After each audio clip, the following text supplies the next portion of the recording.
સમાચાર રાજકોટથી મળી રહ્યા છે, જ્યાં સિવિલ હોસ્પિટલમાં ડોક્ટર પર હુમલો થયો હતો અને આ બાબતે હવે રજૂઆત કરવામાં આવી છે પોલીસ સ્ટેશન સુધી। ગઈકાલના વિડીયો સામે આવ્યા હતા, જ્યાં સિવિલ હોસ્પિટલમાં ડોક્ટર પર હુમલો કરવામાં આવ્યો હતો અને હવે સીપી ઓફિસ સુધી પણ રજૂઆત કરવામાં આવી રહી છે। સીસીટીવી જાહેર કર્યા તે અધૂરા સીસીટીવી હોવાના આક્ષેપ છે। ડોક્ટર પર હુમલો કરનાર જયદીપ ચાવડાની માતાએ પણ આ બાબતે હવે નિવેદન આપ્યું છે।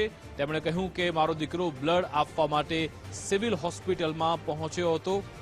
રાત્રિના સમયે ડોક્ટર પાર્થ પંડ્યાની વર્તણૂક સારી ન હતી તેવું પણ હવે પરિવારજનો તરફથી કહેવામાં આવ્યું। બોલાચાલી બાદ મારા પુત્ર અને ડોક્ટર વચ્ચે મારામારી થઈ તેવું પણ કહેવામાં આવ્યું છે। ડોક્ટર દ્વારા પણ મારા પુત્રને માર મરાયો તેવું ગીતાબેન તરફથી નિવેદન આપવામાં આવ્યું હતું।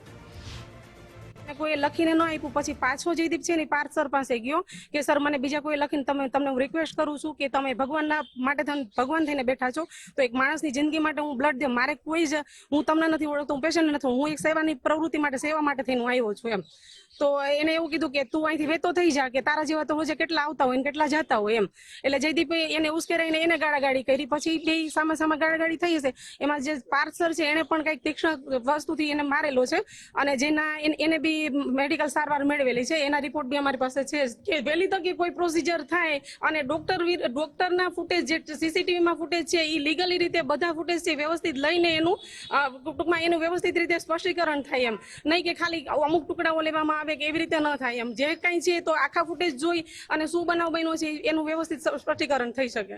5 દિવસ પહેલા એક અમારા નેપાળી ભાઈ અકસ્માતમાં અમને ફોન આવેલો સિવિલ હોસ્પિટલમાં કે તમારું નેપાળી છે અને આવી રીતના લઈ આવ્યા છે 108માં। તો અમે અહીંયા સારવાર દરમિયાન અહીંયા ગયેલા અને એ ભાઈનું કોઈ સગાવાલી વર્ષ નહોતું, એટલે અમે ફેસબુકમાં ને એવી રીતના અમારા ગ્રુપમાં એ ભાઈનો ફોટો મોકલ્યો અને સગાવાળાને કોન્ટેક્ટ કર્યો। એ આવતા એ ભાઈની સારવાર ચાલુ કરવાની હોય એટલે મેં અમારા ગ્રુપમાં અને હોટલોમાં બધે કીધેલું કે ભાઈ બ્લડની ફૂલ જરૂર છે અને બ્લડ તમે અંબાવો એમ। અને રાતના 2 વાગ્યે ભાઈ જે જયદીપભાઈ છે એમને ઓળખતોય નથી, એ પણ મને નહીં ઓળખતા હોય, પણ જ્યારે એ બનાવ બન્યો મને સવારે ખબર પડી કે આવી રીતના અંદર મારામારી થઈ છે। અને ડૉક્ટર સાહેબ જે છે બરોબર એમને ઓળખતો નથી, પણ જ્યારે હું પણ પહેલી વાર ગયો હતો એમનો જે વ્યવહાર હતો એ આવો બરોબર નહોતો, તોછડાઈપૂર્વક વ્યવહાર હતો। ડૉક્ટર જેવો કાંઈ વ્યવહાર હતો જ નહીં એમનો, જેમ ફાઈમ બોલતા હતા, ઉભા રે, આમ રે, તુકારે, એવી રીતના એનો વ્યવહાર જરાય સારો નહોતો। તો રાજકોટમાં આ સિવિલ હોસ્પિટલમાં થયેલી મારામારીમાં નવો જ વળાંક આવ્યો છે। પહેલા ડોક્ટરો તરફથી કહેવામાં આવ્યું કે દર્દીના પરિવારજનો માથાકૂટ કરે છે, મારામારી કરે છે, તેના કેટલાક સીસીટીવી પણ બતાવવામાં આવ્યા। હવે એ દર્દીના પરિવારનું કહેવું છે કે અધૂરા જ સીસીટીવી જાહેર થયા છે, સંપૂર્ણ સીસીટીવી બહાર આવશે તો જ હકીકત બહાર આવી શકે છે।